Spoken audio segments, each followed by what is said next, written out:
man Mahlum turned pain into purpose and built an empire from the ground up. From running past a homeless shelter to running one of America's fastest growing fitness brands. I was running by this homeless shelter and I never would have connected to if my dad wasn't an addict. It was like, oh, I'm going to start a running club because running healed me. But success didn't come easy. It was preceded by her father's addiction, doubt, and a decision that would change everything.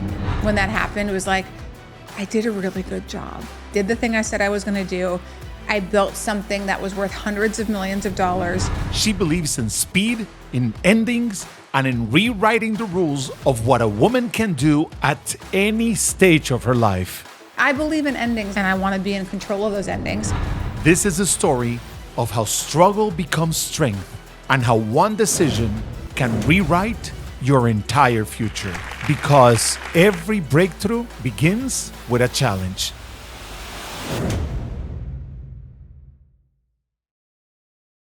And your timeline, you basically described it the other day on social media. You said nonprofit founder at 26, entrepreneur 32, millionaire 33. Yeah. And then all these things and an exit at 43, 44. What does that say about what's typical, not typical, and what would that say to a 20, 25-year-old about how life can be arranged and designed?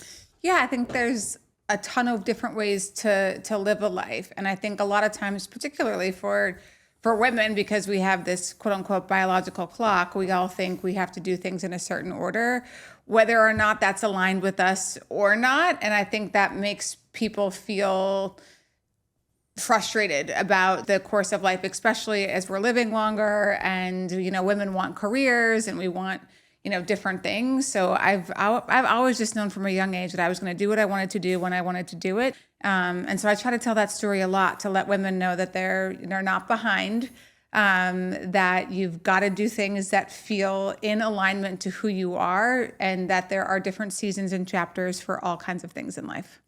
So, you're expecting, and congratulations. Thank you. And you did this in your mid-40s. Yeah. And was that scary? Never was like, I'm having kids. Like that's 100% going to happen for me.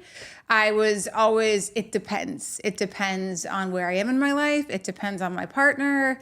If I think my partner is going to show up as the father that I want him to be, because I've seen, through my own family, through my friends, relationships, and you start to be like, that's not what I want, or, oh, that would make sense for me.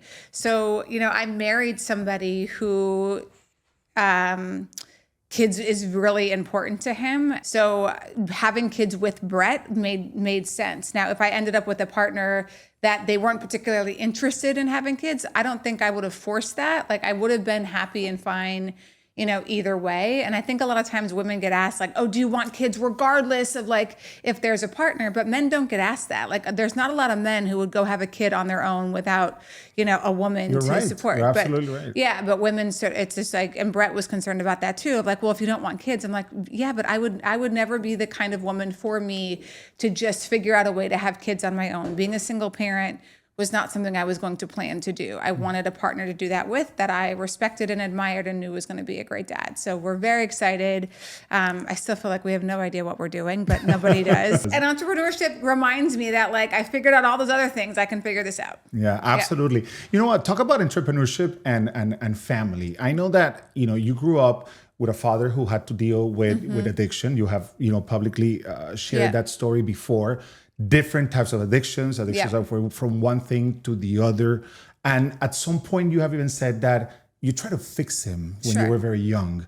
How do you think that impacted who you are, your drive, the fact of being somebody that's so hungry towards success? Is there a relationship between the two? Oh yeah, I think anybody who is uber successful or has made it that people look up to, there's a story there, right? There's pain, there's something to prove. So my dad, and I love this when my dad answers this, when you say like, oh, well, Mark, what did you struggle with? What was your addiction? And he'll say, everything. Like when you have the imbalance in your brain, the chemical imbalance, my dad, you put a family bag of M&Ms in front of him and like he's eating the whole bag unless you take it away. Wow. Like moderation is not part of his vocabulary. So that can get you in trouble when you have, again, the chemical imbalance, and it also can really serve you. So my dad went through drug and alcohol recovery when I was young. I've never seen my dad battle those addictions. And then unfortunately gambling surfaced when I was a teenager, and that took a lot out of my parents' marriage. They ended up separating and then getting divorced. And I got to really see like how addiction works. I just was like, why don't you just stop doing it? Isn't it as easy as that?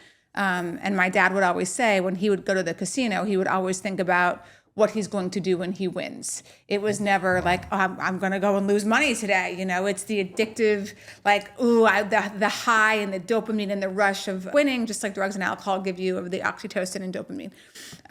So when that happened, and it sort of ruined my family life and everything I thought to be real and true, I made a commitment to myself in my teenage years that, one, I was going to make a lot of money someday, because money wasn't going to ruin or be a part of damaging any relationship that I had. And I never wanted to be dependent on anybody for money. Mm-hmm.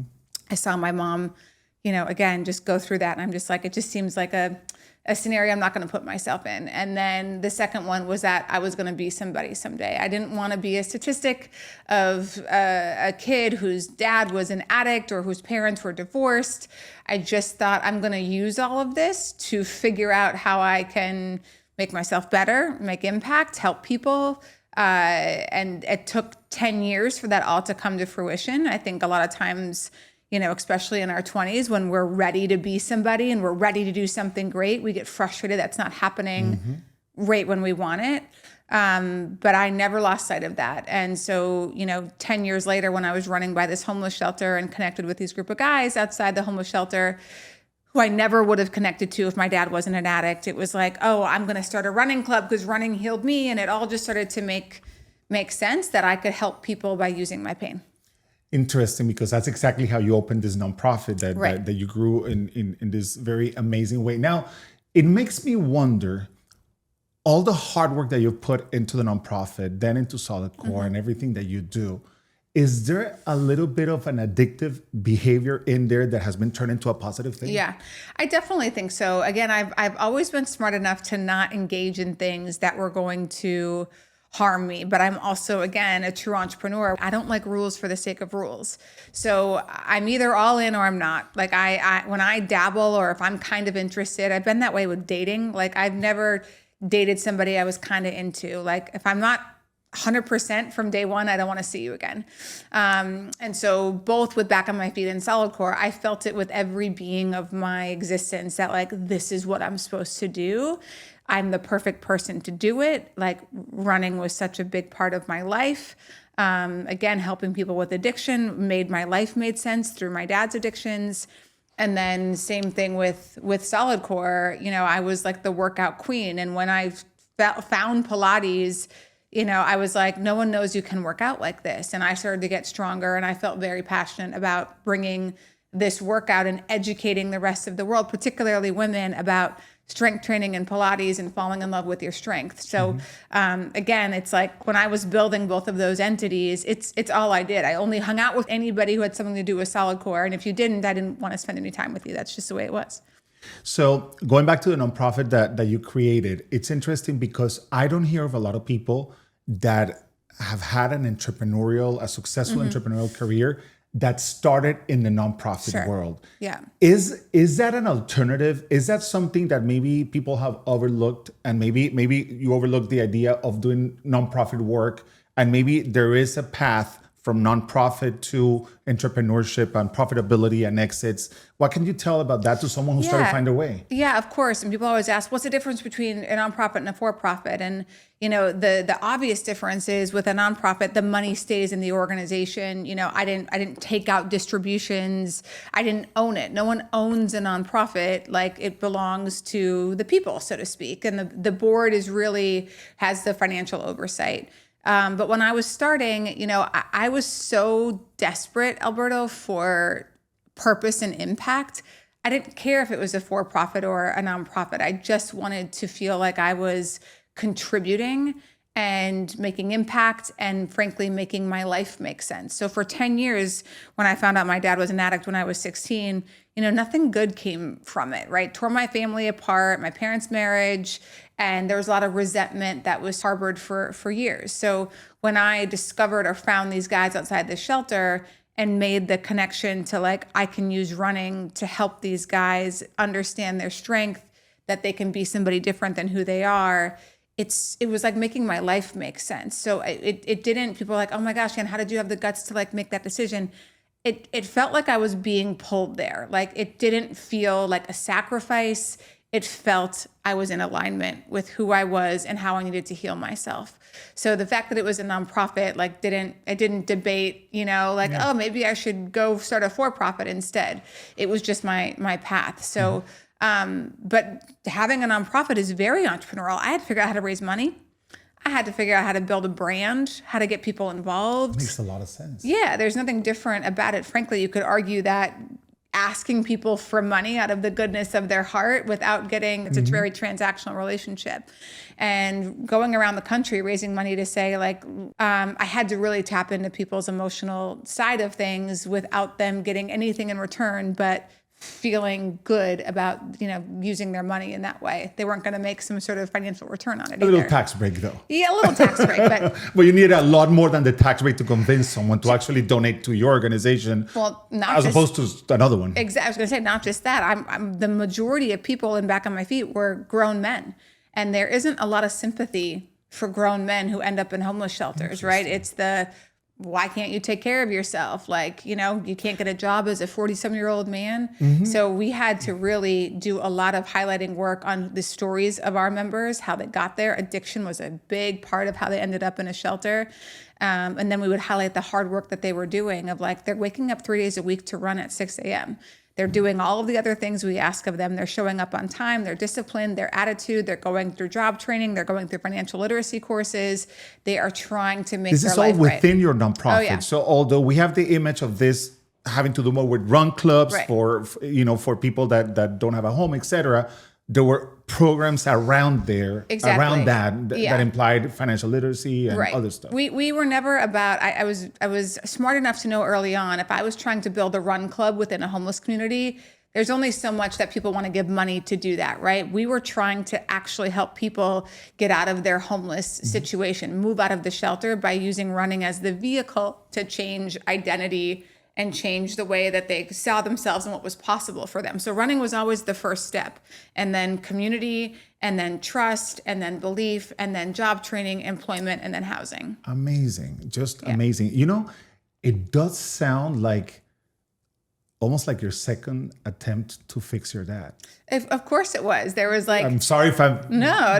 going too deep into that, but it really sounds like that. But this is the thing where it's like, yeah, I'm telling my story, but for anybody listening, we all have some sort of, again, story, pain. And this is why I tell people, like, life is not fair. It's never going to be fair, right? But we all have to figure out our environment, our advantages, our circumstances, our story, and figure out a way to make that work for us to play a game that we can win. So when I say I was the perfect person to start both Back on My Feet and Solidcore, I mean that, because a lot of times founders get a mismatch between the things they want to do and the company or something that they're starting, where it's like, doesn't make sense that but like, I was a runner. I had ran several marathons. My dad was an addict. Like, I had all of the ingredients to understand why this was going to work. And I happened to have a knack for scaling and understanding organizational structure and development through just my education and, nonprofit work that I had been employed by before starting Back on My Feet. So I didn't know everything, and no one knows everything, but I seemed to know enough to get me started, and then ask questions and figure out the rest along the way. Ask questions and figure out the rest along the way. That's definitely a big element. So you walk into a Pilates studio, I believe it was in LA, right? I think you visit a Pilates studio, you're like, oh my God, these people are really onto something. This is something I feel comfortable with. And then everything starts from there, trying to improve the experience and make it yours, etc. Was there a little bit of a framework in terms of finding that click, something that people that are going through that process now of figuring out, okay, I'm an entrepreneur. I really want to do it. I may have a little bit of money saved, or I can ask for a loan, whatever. What's the framework of clicking with something that makes you, okay, this is it, and this is what I want to put my energy into? Yeah. So just for a little context, I guess, I was ready to leave back on my feet. I felt like a job, and I felt it was time to figure out what else I was made of. So I'd been running back on my feet for 6.5 years, and I had to work through all the fears, the doubts, all those things again of leaving and starting something over, because you're like, oh my God, I started this one thing and it worked, and now I'm going to start over. And what if the second thing doesn't work? So once I figured out how to get through all of that, it was opening up to say what actually could be next for me. So yes, I was in LA. I walked by a Pilates studio. I thought it looked cute because I considered myself an athlete, but there's not really a community around this. And that's what I do really well. One thing I learned through my talents at Back on My Feet, I know how to build branded experiences that people want to be a part of. I know how to create a vibe that's authentic to who I am and what I'm excited about. And then I started to do the math on like how much I'm paying, how many machines, and I'm like, this thing's making so much money. And then I said, well, it's also something that you can scale. I can have several of these things. So I liked all of that. I liked the in-person experience. I liked that it was around fitness. And I liked that I had this idea that I could just build a really big company around it. So there was enough there that also matched with, I felt like, my talents and ingredients, where it felt like this is the perfect thing for my second act. So yeah, I moved back to DC and opened my first studio in 2013. And it was honestly like a pretty big hit from the beginning. People had the same reaction that I did, which is, I didn't know you could work out like this. So what do? They go tell their friends, and then they bring their friends. And we started to just really build a massive community around this new way of working out. Interesting. My wife's coworker goes to Solidcore here in Miami. And one of the things that she appreciates about it is that the instructor is always giving you instructions and feedback to the point to make sure that you're always doing the right thing. It helps her stay away from her thoughts. Yeah. Sure. Have you gotten that feedback? She said that she's there not only because of the workout, but she feels that it's the only workout that has allowed her not to think about her pending stuff at work. Yeah. Well, that's great, because we're doing, call it 50 different exercises in class. You have to pay attention. Right. Yeah. And it is difficult. So if you're not connected to your body and, giving yourself these pep talks as the workout gets challenging, you're not going to be able to like get the full on experience. So there's something that I realized about you through a couple of things that I found. One of them has to do with speed, the importance of speed. So for example, I know that you resigned from your nonprofit. You told the board you were leaving in August, and by November, you had already built the first Solidcore studio. Then I also remember a post you did on social media that was showing like just this wall that had all the different openings for Solidcore studios. And you were explaining how you optimize it in a way where you do this permit, but at the same time, you're doing this and that. Like, it sounds to me like timing and speed is something that's important to you, and that has worked out really well. Yeah, it's worked out very well. And I've kind of been that way with everything in my life. Like, even when I met my husband, I think I told Brett I loved him like the second weekend. Like, I just sort of know. And sometimes it doesn't work out, but like, I definitely move quickly. And so I think that serves on, and you're not going to find any entrepreneur who's really, really made it that doesn't make quick decisions. And that doesn't mean we're reckless. It just means that we are trusting our decisions. And we have felt like, once I saw the first Solidcore of how well that was working, I felt very confident that like, okay, this can go another neighborhood. This isn't an anomaly that these particular people just happen to like Solidcore. People were driving all over, to come to it. So that tells me there's a market here. Same thing with Back on My Feet. Like, there's runners in every city, right? There are also people who are living in homeless shelters in every city. So it felt I can open a lot of these and scale them fast. So then it was Alberto figuring out, well, what are the roadblocks, right? Why do other people not open these things quicker? Why are they opening one or two? One, it's mindset, right? A lot of people have right. So that's a very risk averse attitude. And I think it creates doubt. And when you're not putting energy into the flywheel to say, okay, I want to open 2, 3, 4, because you can't hire if you're only going to open another 1 or 2. It's hard to get the math right with the people. But if I'm going to hire for a team and say, we're going to open 5 this year and then next year 10, they all have things to do and the payroll makes sense because we're, creating more revenue through the studio. Starting something on your own can feel very overwhelming, especially if you're not sure where to begin. You have the drive, the dream, but no roadmap. That's exactly why Univista Franchise exists. It's not just a proven business. It's a system that already helps hundreds of people start successful insurance agencies across the country. With over 260 locations, Univista gives you a turnkey model. That means the brand, the training, the support, the technology, it's already built. So you just bring your ambition. You don't need to be an insurance expert. You don't even need prior experience. They'll guide you every step of the way, from launch to long-term growth. Many franchisees have even grown into having multiple offices, and the startup costs lower than you'd expect for something this solid. I've known Univista's president, Ivan Herrera, for years, and I've seen lives change through this model. So visit univistafranchise.com to explore if this could be your next move. Seriously, univistafranchise.com. This could be the opportunity you've been waiting for. Yes. Okay, of course, if you may need a VP of marketing, a VP of operations, or a director of this and that. And as small as you're going to try to stay, you need these people to grow. But if in your plans is only 2 studios a year, it's like, well, I mean, these people are not justified. Exactly. And people do that. And then they get stuck in this weird spot where they have 3 studios. They're like, oh my God, it's so much work, but they can't afford to hire somebody because they don't have the next studio opened yet. It's almost more challenging when you're growing slower. That's kind of how I felt. But if I had the team and the talented team to be able to take on more and more, and it's a balance, right? You sort of don't know when to hire, but if you're hiring, you need to grow. And then it was like the real estate. Okay, like how do we open these stores faster? What's getting in the way? It's the permits, it's the timeline, it's the lease time, right? So how do we figure out a formula that's going to cut all of these things down in half? So we would do little things like, before we would sign a lease, we would ask the other side, is everybody on your team available? Is anybody going on vacation? Like, no kidding, because we would find ourselves, I remember the second location I signed, it's like, oh, our lawyer's gone for 2 weeks. I'm like, 2 weeks? Like, so we're not going to move anything forward for 2 weeks. So we just sort of learned through little trial and error on how to compress the timeline to get a studio. So if you heard of a lawyer on the other side for the lease that was going to be away, or that, somebody is not around, or somebody it's going to take a month for approval, you could even just not even sign that lease because it was not fast enough for you. Or we would come up with like, you need somebody else to do it. Okay. And then we would say, listen, we're not going to do back and forth. We want you to get in our room with our lawyer, or we would send over, in the letter of intent phase, here's our main points. We would put the meat and potatoes, what usually kills a lease, right? Because people want to kick the can down the road. Okay.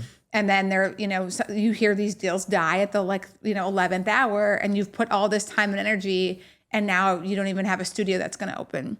So we would be really upfront about the big things, the rent, the tenant improvement dollars, the escalations, the guarantee, things that kill leases from the very, very beginning. If we couldn't agree on that, we just moved on to the next. Mm-hmm. But yeah, we would be like, we have 2 weeks to get the lease done. That means your lawyer and our lawyer are going to get on the phone today, right? And go through this instead of just like, oh, we'll send it to you and then you take a week and then we take a week. There's just so much wasted time and things. And really, Solidcore really set the standard, I think, where we were opening 25 to 30 locations, our 5th year in, because we had built such a great flywheel. And you don't need to go slow if you figure out the processes, the systems that need to be there in order for you to get the speed you want. So let's say I'm in my 20s or in my 30s, and I'm trying to find a business to get into. So these days you can be walking, somewhere and you find Pilates studios like you did, or there's a bakery, or there's dry cleaners.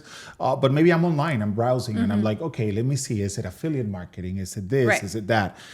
What signals could I look for to try to make sure that the business that I'm getting into is a business that I can grow, as opposed to a business that will make me a slave of the business? Yeah.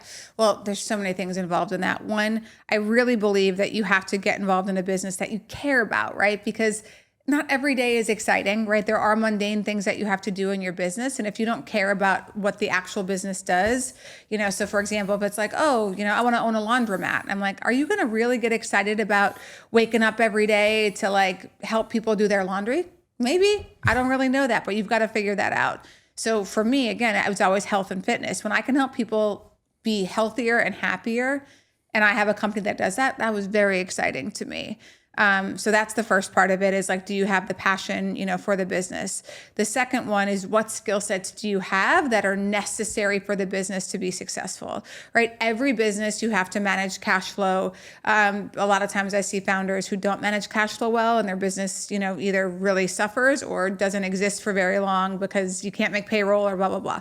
So, payroll, that operations, payroll, things like that are with every single business. So for me, the magic of both Back on My Feet and Solidcore was a lot to do with my personality and my ability to have a high EQ and make people feel welcome and that they wanted to be in the space that I had created. And that sounds like a little fluffy, but it's true, right? You walk into Solidcore, and if I make you feel good, Alberto, and I give you a great workout, you're like, I just like it in there. I want to go back. That was really, really, the experience was really important to our success as a brand.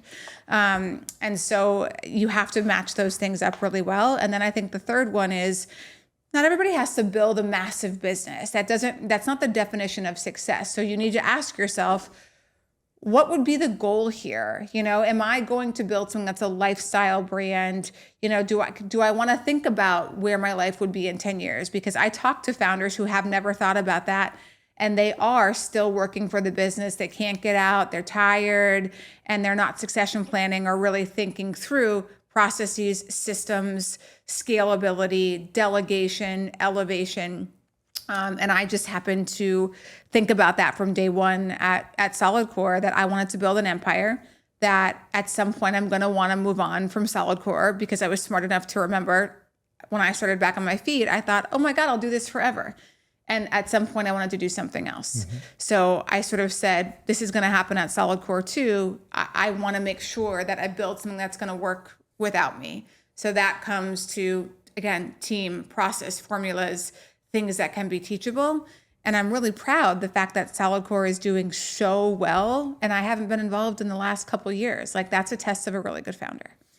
Let's talk about money for a moment. One of the things that I've been really seen in your content that has really caught my attention is the fact of how open you are when it comes to money. Like, you don't hide the fact that you have a net worth that is probably over $100 million, that you have a certain level of expenses. I saw a post a couple of days ago. So you're very open about money. People seem to be absolutely the opposite when it comes to money. You also said in an interview that there's a book you read, You're a Badass at Making Money, that makes you do an exercise where you write a letter to your money. Is it possible that some of us listening or watching are not making it or being successful enough because we don't have a good relationship with the money, and that's why the money is not coming? Oh, I think of course, if you continue to say things to yourself like, I don't understand money, I'm bad with money, like, oh, people who have a lot of money are greedy,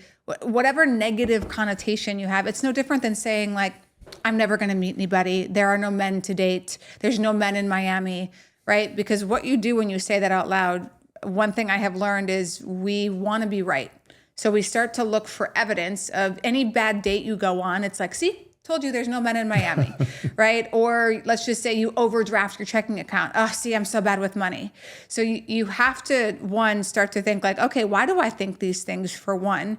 And is that identity serving me? Is this belief that I have around, we'll just stick with money, actually benefiting me in any real way? And I see people, the common one I see is when people don't have a lot of money, it's sort of this noble thing. Well, I don't need a lot. I just don't need a lot to be happy. And I'm like, who said anything about money and happiness? But money, I would rather have money than not have money. I can give, I have freedom. I have the type of money where if I don't want to do something, I don't have to do it. I can make impact. I can change somebody's entire life. I can solve problems. I can do a lot of things with money. So I'd rather have it in my hands than anybody else's hands. And I've earned and feel like I deserve every bit of what I have. So this letter that Jen Sincero asked you to write to money, it's really brilliant. She asked you to personify it, like talk to money as if it's a human. And there's some really interesting examples they give in there of just like, I feel I want you to come around more often, but you make me feel bad about myself, or, I feel like you don't respect me or something, That sounds like money therapy. It's true, but most people don't think about, do you have a money practice or what's your money mindset? And, I look at some of my family members who continue to just think so small about money, and they've never allowed themselves to be like, can I make $1 million? What would I do with $1 million? And I have this thing, as I've started to make more money, how important it is, Alberto, to up your expensive ceiling. And that means, like, if you say to yourself, $1,000 for a flight is expensive, I'd say, okay, how long have you thought that? Have you always thought that for the last 20 years of your life? That tells me that you're not growing and elevating in any which way. You're not making more money. And there's a lot of people who end up making more money, but they just end up suffocating and squeezing it. And so I think of my mom, who, again, I respect and admire. She's a public school teacher her whole life, but she had to work and money is invested, and it had to 40 years for her to make $1 million. So how do you think she approaches money? Scarcity mindset. It took so long for her to make that, so she doesn't spend it. Right. So it just sits there. And you're saying up your expensive ceiling. Ceiling. So right. How can I up my expensive ceiling if I'm not making the kind of money that I may need for that perception? Well, you need to do both, right? So I'm hoping that people are making more today than they were 10 years ago, right? But if your level of again, giving or spending hasn't really, changed, then what's the point of making more money? Because I think if you start to spend a little bit more, then you're challenging yourself, well, now I need to make a little bit more. And people will be like, oh, that's lifestyle creep. That's how you stay up. I'm like, not really, because there's this great question that people get asked of, would you rather save $1 or make $1? And the people that would normally want to save $1, again, have the scarcity mindset that they don't trust that they know how to make money. So in your 20s, I try to tell people, figure out a way to make as much money as possible. I'm trying to get my nephews to be like, you guys need to get in sales, because I don't want you to get some sort of salary.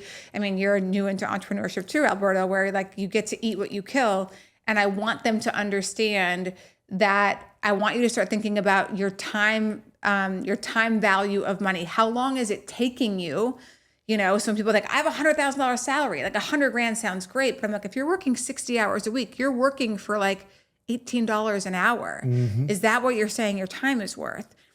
So challenging yourself to say, how can I make $100 an hour or whatever your and then 500 and then 1,000 and then just increase it. You need to, and then say, okay, well, what value can I provide? What service can I offer? Mm-hmm. What sales can I do? My brother now sells cars, and I'm proud of him, and he's making more money than before, but he will go work, 10 hours to sell one car. It's like, I sold the car. I'm like, but it took you 10 hours to make $500. You're not looking at like, well, what if you sold a higher value car? What if you still, then you could make $3,000 over 10 hours. Go to another brand, exactly. So that's the mindset that you have to keep elevating yourself on.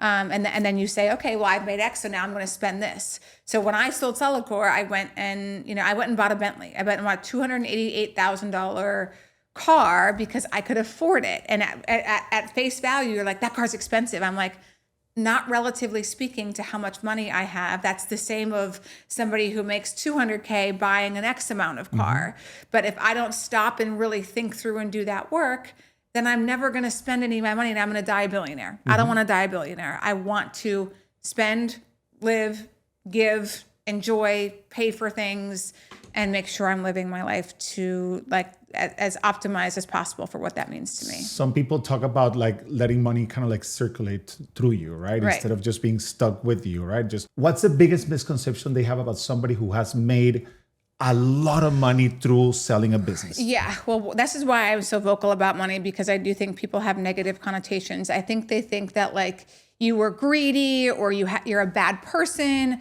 Other people had to suffer in order for you to get money. And I remind people, all I seemed to do was provide a service that people wanted to willingly pay for to get stronger, right? It's a at-will relationship with Solidcore. No one's making you pay for that membership. And there are 3,500 people who work at Solidcore, who have jobs there. I feel unbelievably amazing and sleep really well at night for how I've made my wealth. And that's what I mean about people who have wealth. A lot of times they get demonized of, they had to step on the backs of others to get there. And I'm like, we pay people, Solidcore coaches up in New York, our top coaches make $300 for 50 minutes of work. Wow. That's way more than somebody with a college degree coming out makes. Like, we pay people really, really well. And that was always an ethos that I wanted to instill in that company, that we don't have to make people make pennies or minimum wage for this company or for myself to create wealth. And I also shared, millions with my employees when I sold out of my own personal proceeds, because I wouldn't have gotten to where I got without the dedication and support of that team showing up every single day. The company was not just me. It was a lot of people, that worked there. So, wealth doesn't have to be this demonizing bad thing at all. And if that's the way you view, if you view money in that way, you're never going to make it, because you never want to be a bad person. So you're just going to be like, I'm going to stay poor. I don't need more money. I don't need X, Y, Z. And I think people who say that are people who don't know how to make money. And that's why they say it. So let's talk about the moment in which the exit came about. I'm sure there's month of negotiations and there's proposals and there's terms and everything else. But I'm sure there was a day in which they said, the wire transfer is on its way, or the check is on its way. This is happening. Can you walk us through that day, how you felt, how it changed? Does it show on your bank account, like a bank account that had a certain amount of money and suddenly has like an exponential number? Yeah. Can you describe a little bit that day in particular? Yeah. So once we signed an LOI, to work through, and for the private equity company that we had decided that, okay, we're going to work through a transaction here. They start to do a bunch of diligence, right? So you're doing diligence on the company at the same time that you're negotiating. We've already agreed on the price. So that's part of the LOI. And diligence is like research to make sure everything is in good place. Is everything kosher? Is everything in compliant? They start to do surveys on the team. They start to verify everything that you've sent. So you give them full access to every bit of data. And then you have to, as the founder, do things which are called reps and warrants. So I had to represent that all of this information is true and I did not commit any fraud. In order for this company to be performing the way that it is, there's no criminal activity. You didn't make up any numbers. Exactly. Right. And if I sign that and all of a sudden, a year later they find that, let's just say, the Solidcore said they had X number of clients, they only had this many, they can come after me and sue me. So you have to represent and warrant the fact that this is all true and real, and we're giving you access to all the data, but I'm also making sure to sign that and verify that I did not produce this. I didn't do any money laundering. There was no criminal activity. And knowing what I know about you, that whole process was probably very fast compared to others. It was very fast. We think we got that deal done in 30, 40 days. Crazy. Same thing. One, the company was so buttoned up, right? We had raised private equity before. So everything was pretty much in compliant to where it needed to be, and very, very organized. So it's great. Okay. Everybody's good. Deal signed. And then there was a call end of April where all the partners get on the board and you say, okay, everybody's good. You have to verbally agree. Awesome. Great. Perfect. Done. And then the wires start to go out. So and I got to tell my entire team, and nobody was surprised, Alberto, because they all knew, because I was transparent, that I'm going to sell this company someday. And I had put a CEO in place for 2 years prior. So they weren't going to feel, a ton of changes that were going to take place, because they had already been working with the leadership team that was going to stay on board through the transaction. So it was really, really great. You get home that night, or the hotel, wherever you were, turn the lights off, and are about to fall asleep. The day the whole transaction finished, you had spoken to your team. What went through your mind? How did you feel? I felt, the thing about money as an entrepreneur, when that happened, it was I did a really good job. That's what money represents to an entrepreneur, especially when you have a big exit, that I did the thing I said I was going to do. I built something that was worth hundreds of millions of dollars. And I felt really, really proud of myself for following through on this thing. I mean, you talk about my social media. Literally the day I opened, I wrote a love note to myself that just said, I opened my first studio today. Like, I'm going to build an empire. I'm going to open 100 studios, and I know I can do this. And it just happened. I mean, this is the power of what I like to call manifestation. But I sold my company when we had 99 studios. Like, we were waiting to open the 100th after the transactions. That's exactly what happened. And so every decision I made about building that company was in support of that overall goal. And I didn't get distracted. Obviously, COVID happened in the middle of that. And you guys did really good. We did really well in COVID. And I think you could ask anybody on my team if Anne ever gave you any indication that she thought she was going to lose it all in COVID. And I didn't. I was just like, okay, this is happening. Fortunately, I'm really good in a crisis. Besides the fact that it was a tragedy for a lot of people, COVID did not, work out for a lot of people. But I learned a lot through it, and I had to learn to navigate a very challenging time with team, with landlords. But I was just like, this isn't going to take this from me. There's no way that this virus, pandemic, this moment in time is going to steal.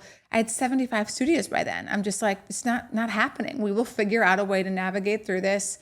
And that's what I remember telling my team, that, you guys got to put your seatbelts on. But you need to know that my number one focus is making sure you have a company to come back to. I cannot take care of you during this time.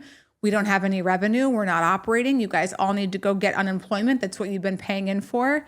And we are going to keep in constant communication. But there are a lot of things we're not in control of right now that we have to figure out how to navigate. But the goal is this company will survive this. And I want you to have jobs to come back to when we are able to safely open again. Do you think that you always built Solidcore with an exit in mind? Yes. I mean, was that always a plan? Always. Okay. Because I believe in endings, Alberto. This is what I mean of the idea that when I start, and anything I would start in the future that's business related would be the same thing. I would never build it with like, oh, I don't have any, plan to have a last day.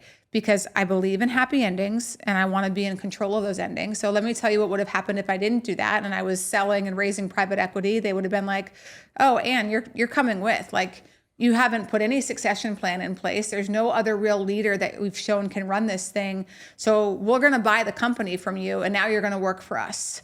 If I wanted to get paid at that level, that's what would have had to happen. And then I would have ended up working for the company I started for private equity. That would have made me do an earnout. And then, how that always goes is private equity tries to jam expenses down to the EBITDA lines. And so they want your valuation to be lower when your earnout's up so they don't have to pay you as much. And I'm like, I'm not doing that. I'm out. I want to be out. Right. Yeah. And I was out. I'm like, I'm not staying involved. I'm not going to work for Solidcore underneath different ownership. I controlled my company till the day that I sold it. And that was really important to me. So again, having an ending in mind for things and being really clear and deliberate of how do I create that ending to be as happy and joyous and celebratory as possible had always been something, and I will continue to do that with any future business that I start. It's interesting how it changes and depends so much on the person. Mentioning Aaron Spivak, he had an earnout. Well, not only that, but he got depressed after that. I mean, and he told me, he was sitting right there. And I'm like, listen, I mean, you had just gotten $48 million. He shared this story many times with Hush Blankets. And I'm like, why did you get depressed? And he compared the exit to selling your dog. Right. Because the emotional tie that he had with it. Like he had a hard time, and he shared that on the show. He had a hard time dealing with the aftermath of, okay, who am I now? Right. It sounds like you didn't have a hard time figuring out who you were after selling. No.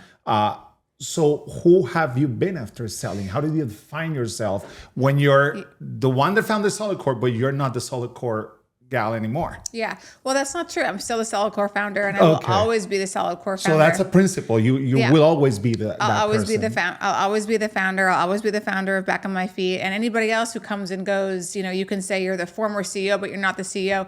Like, there's no one else who gets that title of founder ever again. But I'm more than that. And I was really, again, deliberate because the true test of a founder is, can you build something that works without you? Hey, real talk. Did you know most people listening right now haven't tapped that subscribe button? This is your chance to join the crew and never miss a story that could change your life. Hit follow because that tiny action helps us go bigger, pull more amazing guests, and bring you a podcast that's teaching us all how to navigate life's biggest challenges and accomplish our dreams. So please join us and subscribe. All of the risk is done. The fun is done. It's too monolithic. It would move way too slow for my talents. Again, I am about speed and execution. And, Solidcore now needs to be a little bit more about collaboration, and like, they don't need to make real big pivots. They just need to keep doing what they're doing. And that's not really fun for me. And that's not where my skill sets are. So I don't like pine over, oh, I wish I was still whatever. I can reminisce and have a lot of great memories around the early days and the building and the creation, and all of the tough decisions that had to happen in order for Solidcore to be what it is today. But because I stepped out of my CEO role a year and a half before I sold the business, I had time to now, okay, what am I into? And beach volleyball is something I do every single day, which it's not business related, but that's a big part of my, identity also. I had a plan after the exit. And a lot of times Alberto, people are like, are you going to start another company? And I'm like, not right now. I can truthfully tell you, I don't have that desire because I know too much. I know what it takes. And I'm not going to start a company for the sake of starting a company. I feel at some point I will be pulled again, and there'll be something where I'm like, I have to do this. I'm the perfect person.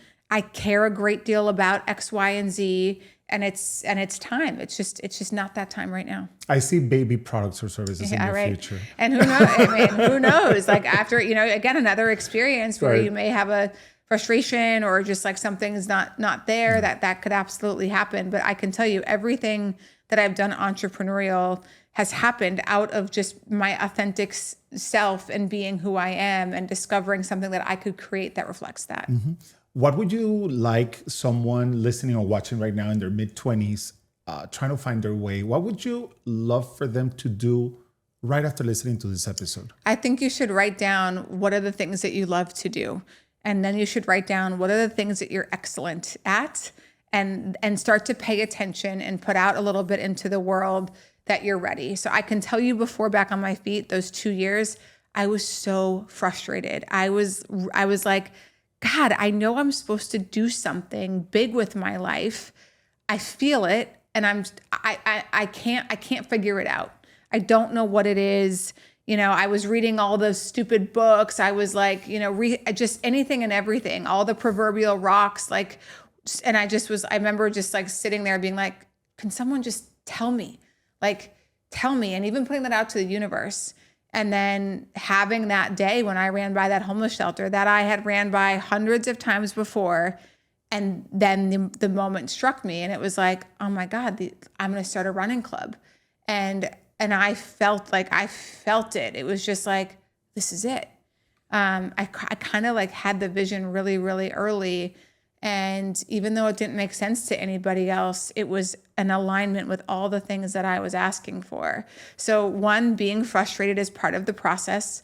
Things don't happen exactly on the timeline that we want them to.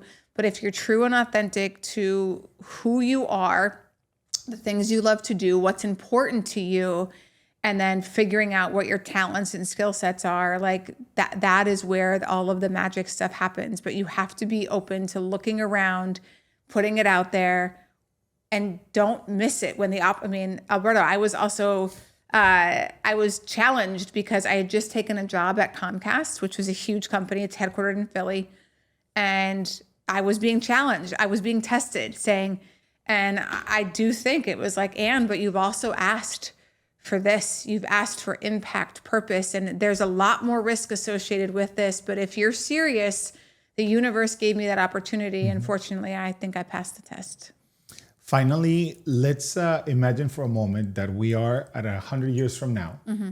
And let's assume that Google still exists, that, even though ChatGPT got in there, Google's still there. And somebody Googles your name. Somebody goes, Anne Mahlum. Mm-hmm.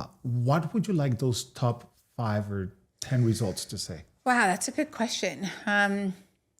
I think when I think about, like, I guess legacy is what the internet is now these days. You know, I would want people to read all these things about me and think everything she did was about empowering people, helping people believe in themselves, that they are capable of so much more than they think they are. Whether that's through the entrepreneurial journeys or the content that I'm putting out there or the book that I'm writing, that, like, she really wanted people to win, whatever that meant for them. She wanted people to go for it and live a life that was on their own terms and in alignment with who they are. And that's how I spent the majority of my time. I'm curious to know, finally, what made you say yes? I repeat that.